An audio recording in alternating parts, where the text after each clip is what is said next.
I think that we have to address it in a comprehensive way. But our first effort was street homelessness and getting people off the street. And when you see the encampments gone, those people are housed. They weren't just moved from one street to the next. Good.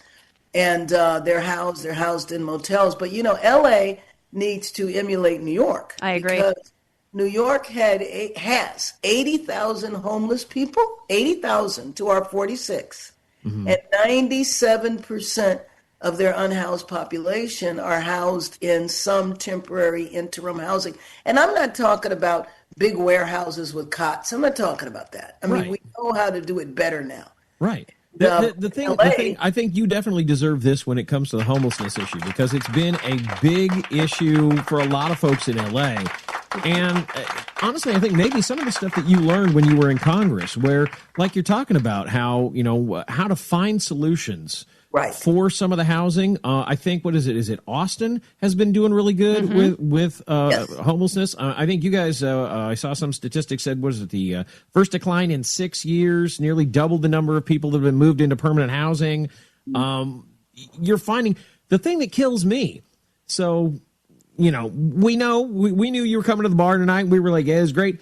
But I saw this morning, headline, that the Trump administration wants to drastically cut grants for programs that work, like Housing First programs, which is some of the stuff that's been done in Austin and in New York and that you're doing in L.A. And I'm going, so we've worked hard to find solutions, and now the Trump regime wants to decimate them. Those? Yeah. That doesn't compute to me.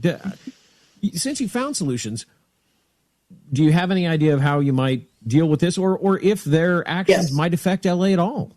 Well, yes, it will absolutely affect LA. And basically what they're saying, though, is they want to shift it more to shelters, which is dialing the clock back. Yeah. Right. The kind of shelters he's talking about are the ones I just described. Right. Big warehouses with cots. But we have learned how to put people in interim housing that is there where they have some semblance of dignity and privacy. Right. Respectful That's housing. cheaper than a motel room, for example. And so we need to focus on that. But back to what you were saying before about having served in Congress, let me just give you an example of how that's been helpful. Okay. So this is crazy. It used to be like a little over a year ago that if you were a veteran and if you received veterans benefits like disability, the federal government counted that as your income and then said you made too much money, so they wouldn't give you a housing voucher. Right. We literally had 3,000 unused vouchers in the city of Los Angeles because of that policy. We had the veterans and we had the vouchers. Oh, geez. And so because I do know DC, I figured out how to get it changed. And so I worked with mayors across the country in the U.S. Conference of Mayors. I chair the task force on homelessness. Nice. Took 50 of them to D.C. We went to the White House, the Senate. It took us a year and a half, but we got the federal government to basically relax that requirement. And then the new VA administrator is Doug Collins from Georgia. We worked together, Republican, big-time conservative. We worked on foster care and criminal justice reform, believe it or not, together. Right. Wow. Right. I remember that, actually. Yeah. I met him at the VA. I told him about this policy. So we're having actually over at the mayor's residence on Sunday an event for veterans, and we're going to kick off a massive campaign in January. We've been working to get those vouchers down. Now they're down to about 1,200.